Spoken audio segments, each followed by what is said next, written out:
2930 सम्बन्धी सन् 2014 को प्रोटोकल नम्बर 29 अनुमोदन गर्ने प्रस्तावमाथि आफ्नो धारणा राख्न पाउँदा खुसी लागेको छ। सर्वप्रथम यो प्रोटोकल अनुमोदनको लागि प्रस्तुत गर्नुभएकोमा नेपाल सरकारलाई धन्यवाद व्यक्त गर्न चाहन्छु। आज हामीले अनुमोदन गर्न लागेको यो प्रोटोकल केवल एउटा अन्तर्राष्ट्रिय दस्तावेज होइन, यो मानवले गरिमा, स्वतन्त्रता, न्याय र श्रमिक अधिकारको संरक्षण गर्ने विश्वव्यापी प्रतिबद्धता हो। सभामुख महोदय, 21औं शताब्दीमा पनि संसारभरि करिब 2 करोड 80 लाखभन्दा बढी मानिसहरू बाध्यकारी श्रमको शिकार भएको अन्तर्राष्ट्रिय श्रम सङ्गठनले उल्लेख गरेको छ। तीमध्ये ठुलो हिस्सा निजी क्षेत्रमा श्रम शोषणमा छन् भने लाखौँ महिला र बालबालिका यौन शोषण तथा मानव बेचबिखनको चक्रमा परेका छन्। यो तथ्य आफैमा मानव सभ्यतामाथिको गम्भीर प्रश्न हो। नेपाल पनि यस समस्याबाट अछुतो छैन। रोजगारीको खोजीमा हरेक वर्ष हजारौँ नेपाली युवा-युवती वैदेशिक रोजगारीमा जान्छन्।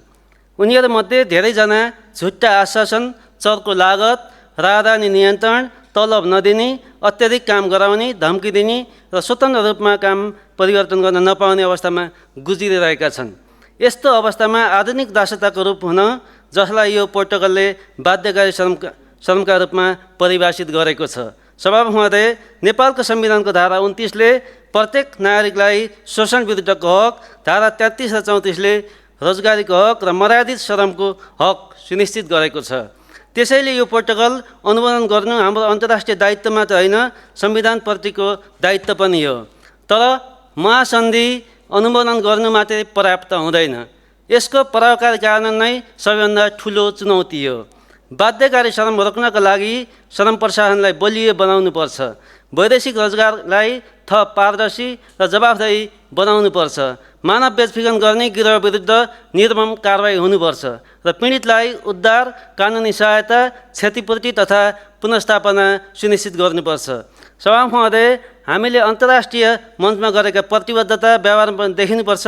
नेपाली नागरिकले आफ्नै देशमा होस् वा विदेशमा सम्मानपूर्वक सुरक्षित र अधिकारसहित काम गर्न पाउने वातावरण निर्माण गर्नु राज्यको दायित्व हो। अन्त्यमा बाध्यकारी श्रम, मानव बेचबिखन र श्रम शोषण मुक्त समाज निर्माण गर्ने हाम्रो राष्ट्रिय सङ्कल्पलाई थप मजबुत बनाउने विश्वासका साथ अन्तर्राष्ट्रिय श्रम सङ्गठनको बाध्यकारी श्रम महासन्धि 2930 सम्बन्धी सन् 2014 को प्रोटोकल 29 अनुमोदन गर्ने प्रस्तावप्रति पूर्ण समर्थन व्यक्त गर्दछु। धन्यवाद। सम्माननीय सभामुख महोदय, अन्तर्राष्ट्रिय श्रम सङ्गठनको बाध्यकारी श्रम महासन्धि 1930 सम्बन्धी 2014 को प्रोटोकल नम्बर 29 सामान्य छलफलमा मैले आफ्नो समर्थनसहित केही बुँदा राख्न चाहेको छु। सर्वप्रथम त म श्रमजीवीका लागि नेपालमा र विदेशमा विभिन्न कालखण्डमा अनुमोदन गर्ने सन्धि सम्झौताहरूमा नेपाल पक्ष राष्ट्र भएकोमा तत्कालीन सम्पूर्ण दलहरूलाई यही रोस्ट्रमबाट धन्यवाद दिन चाहन्छु, किनभने हामीले श्रमको हक हितको लागि पनि काम गरेको र यहाँहरूले पनि त्यसको लागि जुझारु भएर काम गर्नुभएकोमा धन्यवाद पनि दिन चाहन्छु।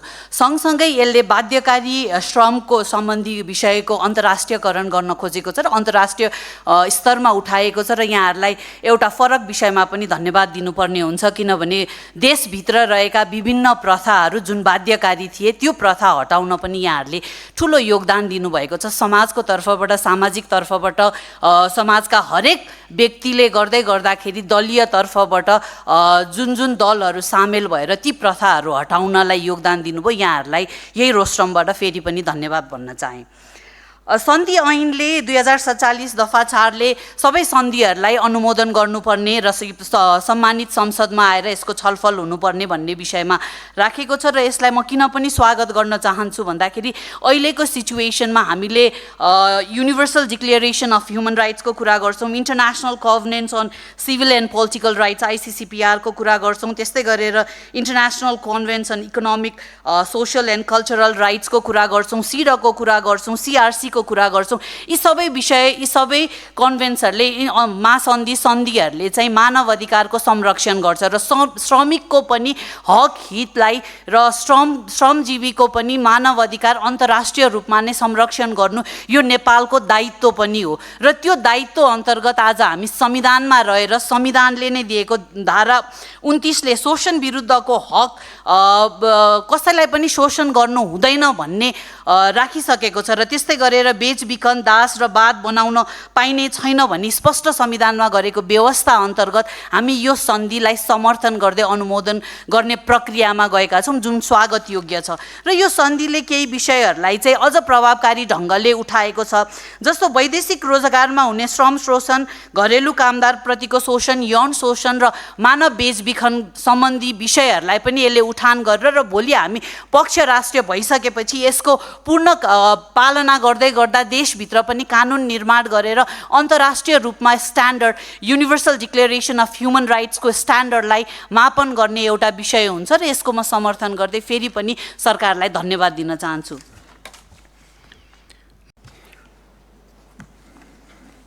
प्रस्तुत अन्तर्राष्ट्रिय श्रम सङ्गठनको बाध्यकारी श्रम महासन्धि 1930 सम्बन्धी सन् 2014 को प्रोटोकल नम्बर 29 अनुमोदन गर्ने प्रस्तावका सन्दर्भमा म मेरो पार्टीको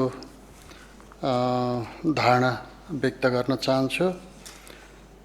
नेपालको संविधान निर्माणमा नै यी प्रावधानहरूको व्यवस्था गरिएको र सही कुरा यो महासन्धिमा पनि रहेको कारणले गर्दा हाम्रो पार्टीले सुरुदेखि नै यसलाई समर्थन गर्दै आएको कुरा म यहाँ व्यक्त गर्न चाहन्छु।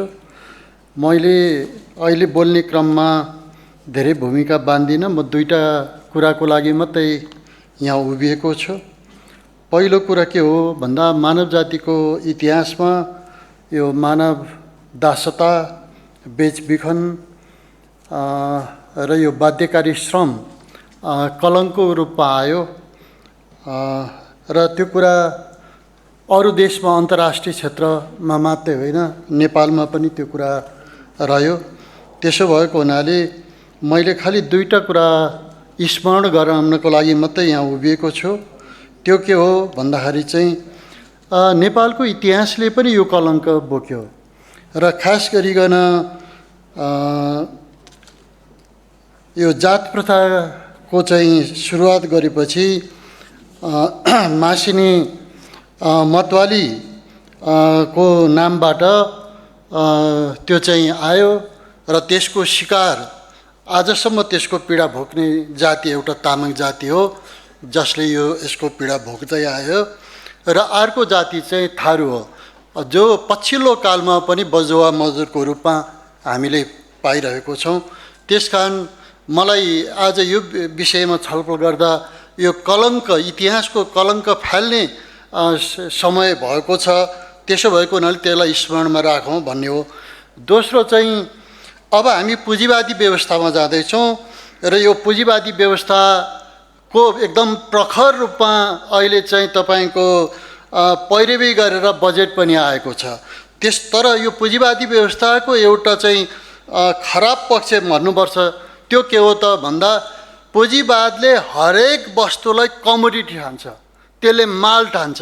त्यसो हुँदा त्यहाँ मान्छे पनि, महिला पनि, सबै कुरा मालको रूपमा रहने हुनाले फेरि पनि हामी नयाँ किसिमको पुँजीवादी प्रक्रियामा हामीले सामन्तवादमा सोझो थियो, त्यो दासको रूपमा आउँथ्यो, बदुवा मजदुरको रूपमा आउँथ्यो, तर पुँजीवादी प्रक्रियामा नयाँ खालको फेरि दासत्वको सन्धिलाई के अरे नेपालमा लागू गर्नुपर्छ र म त्यसको पक्षमा आफ्नो मत जाहेर गर्छु। धन्यवाद। सम्मान्य सभामुखज्यू, आइएलओको बाध्यकारी श्रम महासन्धि 1930 सम्बन्धी सन् 2014 को प्रोटोकल नम्बर 29, जहाँ चाहिँ बाध्यकारी श्रम, मानव बेचबिखन, आधुनिक दासत्व विरुद्धको व्यवस्था छ र आइएलओको श्रम निरीक्षण सम्बन्धी महासन्धि 1947 नम्बर 81 श्रम कानुनको प्रभावकारी व्यवस्थापन र कार्यान्वयन सम्बन्धमा संसदमा जुन यो पेश भएको छ यसका निम्ति नेपाल सरकारलाई हाम्रो तर्फबाट नेपाली काङ्ग्रेसको तर्फबाट धेरै धेरै धन्यवाद ज्ञापन गर्न चाहन्छु। आज हामी राष्ट्र निर्माण गर्ने हातहरूको सम्मान, श्रमको उचित मर्यादा र सामाजिक न्यायको आधारशिलामाथि छलफल गर्ने महान अभियानमा र अवसरमा हामी उपस्थित छौँ। हाम्रो कानुन, हाम्रो संविधानले जे जस्तो व्यवस्थाहरू चाहिँ प्रगतिशील रूपमा गरे तापनि हाम्रो व्यवहारमा अझै पनि कायम रहेको अर्काको ऋण तिर्नका लागि श्रम गर्न बाध्य हुनुपर्ने परिस्थिति, जस्तै त्यसलाई हामी कमलरी प्रथा भन्यौँ, कमैया प्रथा भन्यौँ, हरुवा चरुवा भन्यौँ। यसका साथसाथमा कारखानाको चिम्नीबाट निस्किने धुवाँहरू हामीले देख्यौँ। खेतबारीहरूमा पसिना बगाइरहेका किसानहरू, निर्माण चाहिँ स्थलमा ढुङ्गा बोकिरहेका मजदुरहरू, सडकमा चाहिँ काम गरिरहेका श्रमिकहरू, कार्यालय सफा गर्ने कर्मचारीहरूदेखि लिएर वैदेशिक रोजगारीमा काम गरिरहेका श्रमिकहरू, यी चाहिँ ब्लू कलर जब अन्तर्गत पर्दछन्। र व्हाइट कलर जब अथवा ब्लू कलर जब जे जबमा रहे तापनि सबै श्रमिकहरूको उचित किसिमको सम्मान र उचित किसिमको सुरक्षा हुनुपर्दछ र यो दायित्व राज्यको हो भन्ने कुरा म विनम्रतापूर्वक अनुरोध गर्न चाहन्छु। सम्माननीय सभामुख महोदय, हामीले श्रमिकलाई खर्चको रूपमा मात्रै हेऱ्यौँ, देशको एउटा सबैभन्दा अमूल्य पुँजी निर्माता हो भन्ने कुरा हामीले स्वीकार गरेनौँ। अब त्यो स्वीकार गरौँ। हामी ट्रेड युनियनलाई हामीले दुश्मन ठान्यौँ, ट्रेड युनियनलाई हामीले चाहिँ नि प्रतिद्वन्दी ठान्यौँ। अब त्यो चाहिँ एउटा सामाजिक चाहिँ नि एउटा साझेदार हो भन्ने कुराहरू पनि स्वीकार गरौँ। श्रमको सम्मान गरौँ भनेर हामीले नारामा मात्रै होइन, अब हाम्रो नीतिमा आओस्, हाम्रो बजेटमा आओस् र हाम्रो व्यवहारमा उतारौँ। म यो कुरा निवेदन गर्न चाहन्छु। सम्माननीय सभामुख महोदय, यतिखेर मैले एउटा सानो चाहिँ नि कुरा झलझली सम्झिरहेको छु। हिजो अस्ति भर्खरै मेरो अलि स्मरण शक्ति अलिक कम छ, पाएको उमेरको कारणले होला, नाम त बिर्से त्यो पार्टीको, सम्भवतः त्यो ठाउँ चाहिँ चितवन हो कि जस्तो लाग्छ। त्यहाँ चाहिँ हाम्रा सम्माननीय प्रधानमन्त्रीज्यू एउटा बालक आफ्नो चाहिँ नि सन्तान च्यापेर त्यहाँ टुप्लोको देखा पर्नुभयो, हामीले हेऱ्यौँ। र उहाँ चाहिँ एउटा सुरक्षित भविष्य बोकेको बालक बोकेर हिँड्दै गर्दा अलिपुरतिर एउटा ठुलो हलमा चाहिँ नि 35,000 भन्दा धेरै बालकहरूको जिन्दाबाद र मुर्दाबादको दस्तावेजभित्र अनिश्चित भविष्य बोकेर हिँडिरहेको देखेको थिएँ। यो कुराको स्मरण गराउँदै मेरो कुराहरू टुङ्ग्याए सभामुख महोदय, धन्यवाद। जय नेपाल।